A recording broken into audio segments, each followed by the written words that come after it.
Hey everybody, I'm Josh Constine from TechCrunch. I'm really excited to be here with Danae Ringelmann from Indiegogo. She's one of the co-founders. For a little background on me, I'm a writer for TechCrunch. I've been there for about 2.5 years.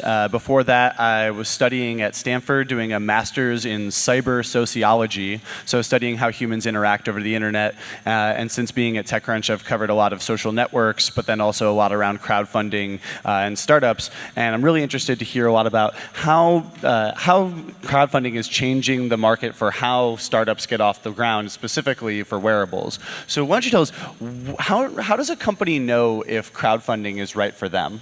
Sure.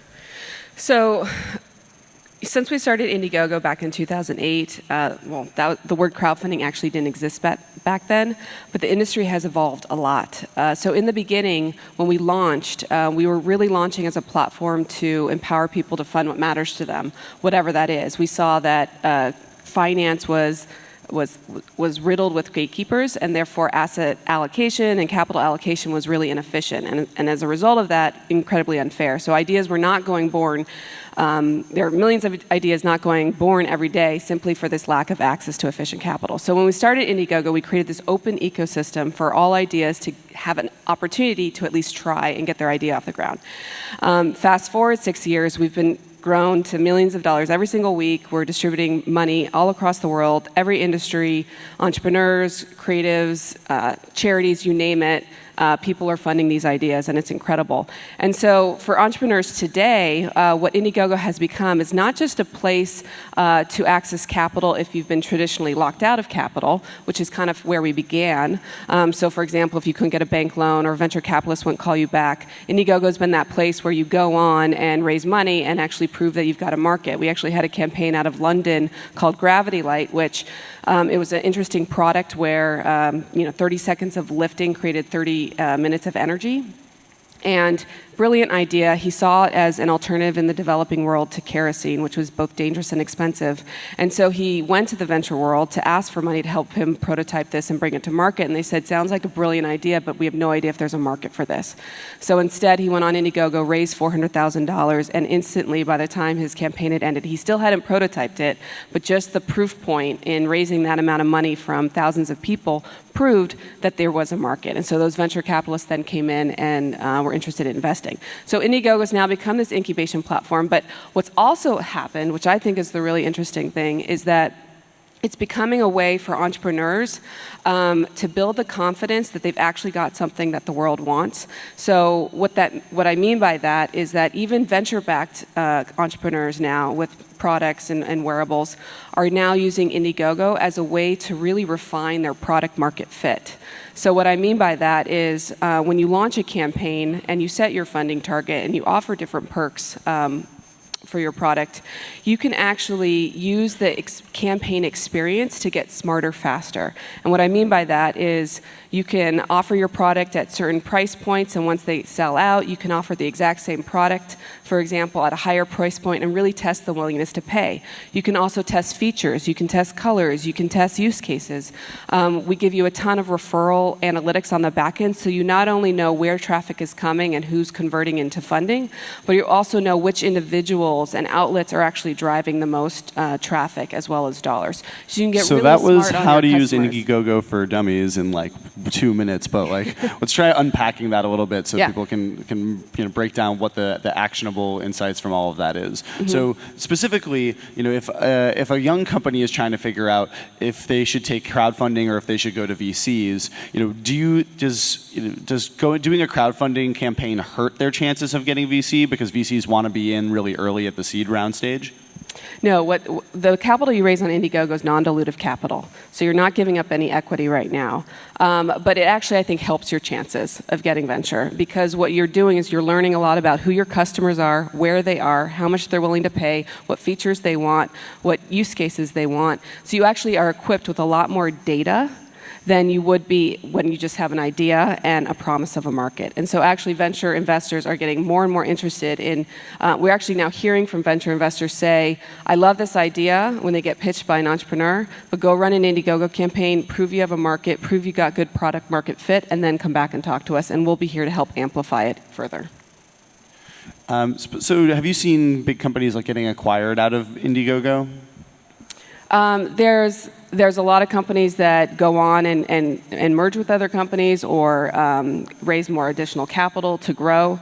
I think it's incredibly exciting because, like I said, what's happening is it's creating this incubation platform for more ideas to get off the ground and validate themselves through their own merit versus being validated by just one gatekeeper. Which what's interesting is that as crowdfunding becomes a more and more common approach to raise money, what's happening is cash is now becoming a commodity. So what I mean by that is now you can go to the crowd to get money or you can go to venture to get money. So which way you're going to do it? Well, what it means is that each sources of cash are going to have to add value on top of just being a provider of cash. No longer can venture investors just rest on the laurels and say, I've got the money, come pitch me. They actually have to come back and pitch you and say, I can add value, I've got the relationships, which is good. I think it'll make the whole ecosystem stronger. What they can't offer is what the crowd offers, which is the market validation, the market feedback. The amount of data you get in an Indiegogo campaign beats any data you could ever get from a focus group by far, and it's much more accurate. Yeah, I think that's really fascinating that the companies can come in and they can find out what works and what people want without actually having to dilute themselves and give up any equity to early. But you're talking a little bit about validation, and that's something I'm really fascinated about with crowdfunding platforms. The question is kind of, are crowdfunding platforms like Indiegogo and Kickstarter kind of just snake oil markets where people can put up dubious claims and say that they can build something that they really can't, and they end up, taking $1 million in funding from people and deliver something far inferior to what they said they were going to build, or maybe never even really ship anything? How do you guys handle this? Because recently there was a big scandal because Indiegogo had a campaign from a company called Healbee. The Healbee Gobi was a medical device that claimed that it could track caloric intake just through like a wearable wristband, and tracking how much food I put into my body by something that goes on my wrist seems a little bit crazy, and some doctors even said so. But you guys allowed the campaign to continue. It completed its campaign. It raised over $1 million.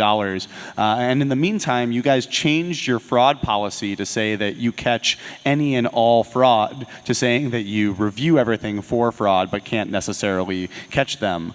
So how can people trust these crowdfunding marketplaces if the marketplaces themselves have no assurance that people are going to get what they say they're going to get?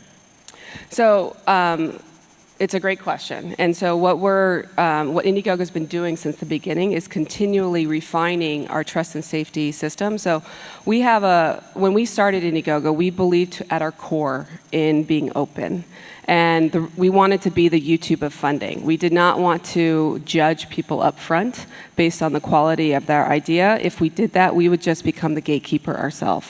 And we wouldn't be changing finance whatsoever. We'd just be replacing it with a new version of the same old model. And so from the beginning, we've pioneered the open approach to crowdfunding since 2008.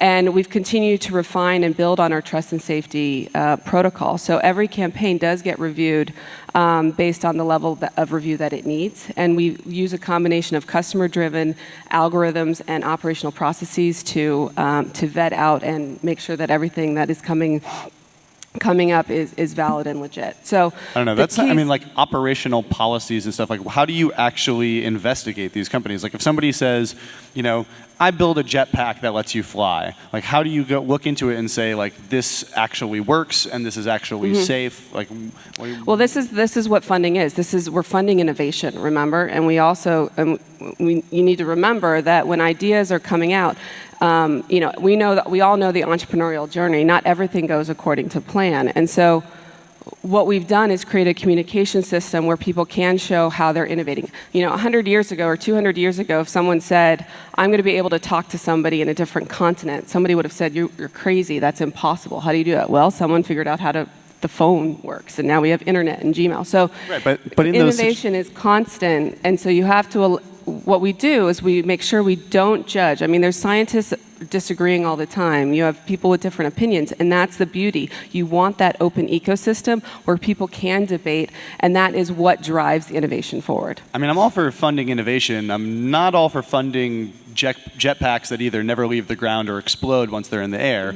And it's well and good to talk about that, like, oh, 100 years ago, wouldn't you have wanted to fund the telephone or something?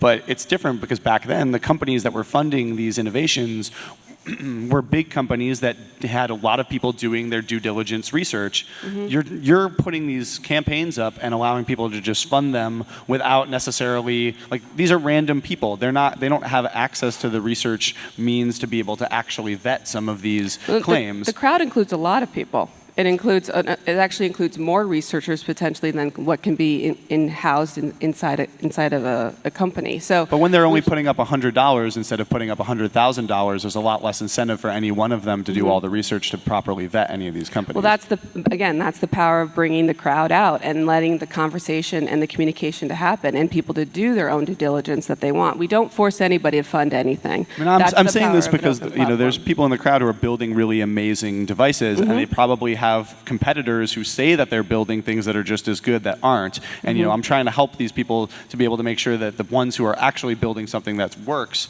are the ones that are getting the funding and not these sort of shamsters. And so how do you know, though? You're just one person. So that's my argument, is that how could any one person who's crowdfunding these campaigns know if they're just one person? Because there's an open communication system around everything. So the point of this is we're unlocking innovation. A great example, we have a campaign on Indiegogo right now, Solar Roadways. They've raised nearly $2 million. It's 2 engineers that came out of Idaho. They didn't come from the big research institutions of Harvard and Stanford. It's just 2 engineers who've been plugging away for 10 years, okay? They went on Indiegogo. They've told their story. They've shown everything they've done to date, and it is something that the world really wants to see happen. And now it's 200 media outlets across the world. They've had millions of views. It's growing, and it's all from them just showing their traction, showing what they've done, showing their execution, and showing their vision. And so what the funding process is it's allowing people who've been locked out of this innovation or locked out of the ability to work within companies themselves and actually be part of something. And so again, it's all what I think the innovation going forward will be around ensuring that the communication and as much information is shared as possible for people to make their best decision themselves. Do you often see comments being like, hey, I did a ton of research and here's all the reasons why this is impossible and other people shouldn't fund it? And do those comments dissuade people? It definitely sparks a conversation. It's a conversation that should be had. Okay, so just to be clear, your end sort of position on this is the crowd will handle the vetting and you guys don't have to. The crowd, which includes a lot of different people, and we create the platform. We do the vetting on the back end to make sure companies are legit and they are who they say they are, but we will not get involved in the science. We will not get involved in taking on the role of what many people out there in the world are better at taking on, which is people who worked in different industries, different science, whatever. They can bring it forward. I mean, you guys allowed the Go Be Heal Be, even though... Yeah, and we've got an incredible amount of support from that. A lot of people really resonated for how strongly we supported our campaign owners but you guys for standing behind them and allowing them to prove innovation and actually prove science can move forward. But you say that you make sure to check that they say they are who they say they are, and they said that they were a San Francisco-based company, but they're actually based in Moscow. We've communicated with the team, and they have team members all over the world. Okay, so let's move forward. So once you're starting a crowdfunding campaign, I want people in the audience to know, what are the major pitfalls? What are the things that people do that basically crater their campaigns that people should avoid? So one of the big mistakes that a lot of campaign owners make is they think that the idea will speak for themselves. And so the power of crowdfunding is that we're moving to an age of transparency where people want to know the story behind the story. It's how we make decisions. And so the most successful campaigns that we see on Indiegogo are the ones that put a lot of energy and effort into crafting an incredible pitch and campaign, which is not just talking about the product, but also telling the story behind the story. So why are they so personally passionate about bringing this idea to life? I think people who approach campaigning more as an advertisement lose that connection that you can make with people, because ultimately what we're doing is we're bringing authenticity back to finance. We're allowing people to fund individual ideas, individual people, and if you don't embrace that expectation, you'll probably leave money on the table. The second key to success is making sure that you're proactive. So don't approach crowdfunding as like a field of dreams. This is a marketing effort, a market research effort, a market testing effort, as much as it is a fundraising effort. So you definitely want to have your ducks in a row around what you're trying to learn, who you're trying to reach, and test all those hypotheses that we learn in this lean startup methodology. Use Indiegogo as a way to test all those so that you really end it with not just funds, but also a much greater understanding of who your customers are, where they are, and what their willingness to pay is, and where their interests are. So you have some stats about some best practices, things that, when you add to them, they increase your likelihood or they increase your contributions. Could you run through a few of those for us? Say that again? Could you run through a few of the sort of best practices, things like, like for instance, sending updates to people in your campaign like every 3 to 5 days? That's a really great way to make sure that contributions increase, right? So campaigns that, like you mentioned, campaigns that do updates every 1 to 5 days raise on average over 200% more than campaigns that don't. Again, this is a communication, this is an engagement process. Talk to your funders like you talk to your teammates. Invite them into the process. The second thing is campaigns with a video raise on average 115% more than campaigns without. So Indiegogo is very flexible. We don't force you to do a lot of things, but we share this data with you so you can make your best decision. Another thing is campaigns with a team raise on average 90% more than campaigns run by one person. I think this helps on the trust factor so that people know that you've got a whole effort going and that you've got a team moving forward. And you can't just like move to Hawaii with all their money. Yeah, what's interesting about crowdfunding and Indiegogo is that we've got a lot of the best practices that all the payments company has on the back end from the fraud stuff, and we've actually layered in our own proprietary system. We've been a data-driven company since the beginning, so we've used data as a way to ensure that our platform's incredibly safe as well as merit-driven, and so ideas rise to the top based on what we call our GoGo factor, which is like our Google PageRank algorithm.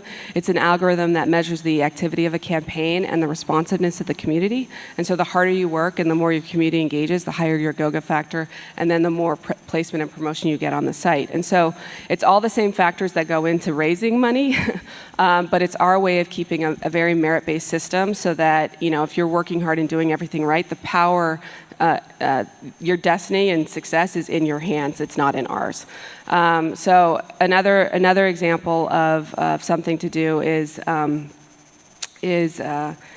make sure that when you launch a campaign, if there's any question marks you have around specific features or specific price points, use the perk swapping functionality that we offer to really test that and be transparent about that. Say, we're trying to figure out what it is that people want to pay for this. And so one of the unique things on Indiegogo is you can actually swap perks in and out mid-campaign to really see what people's interests are. And we give you all the data on the back end so you can fulfill on everything. But that's pretty cool because you could put up, say you devise like a wearable headset, for instance. You could put it up for $200 and see that you're not really getting that many clicks into it or a lot of contributions at that level, and then you could swap it out and try it at $150 and see, oh, that's the price point where suddenly we're getting all this interest, lots of people are contributing, and then you might know that when you go to market, being in a sub $200 price point is really important for you to gain traction. And also we had a campaign that came out of Australia that they launched a product. It was actually a $20 product, so a very low-end product. But on their data on the back end, they saw that the willingness to pay in Australia was much higher than in the U.S. And so people in the U.S. were willing to fund the product when it was at a $10 or $15 price point, but Australians were much more willing to pay $20. Maybe it had something to do with this Australian dollar being a lot stronger than the U.S. dollar, and so. Or people just want to support innovators in their home country. It could be a combination of both, but they had equal funding from both countries. And so they used this data to then go to advertisers that they were talking to, and they knew exactly how much they're going to have to spend to drive a certain amount of traffic that would convert into a certain amount of dollars. So Indiegogo doesn't require you to raise all of your target goal money to be able to get the money. You get whatever money is contributed to you as long as you use the settings right. We have two options. So on Indiegogo, we have flex funding and fixed funding. Okay. Flex funding is the model where you set your funding target and you get your money whether or not you reach your goal. Fixed funding is the model where you set your target and you get your money only if you reach your goal. Like Kickstarter.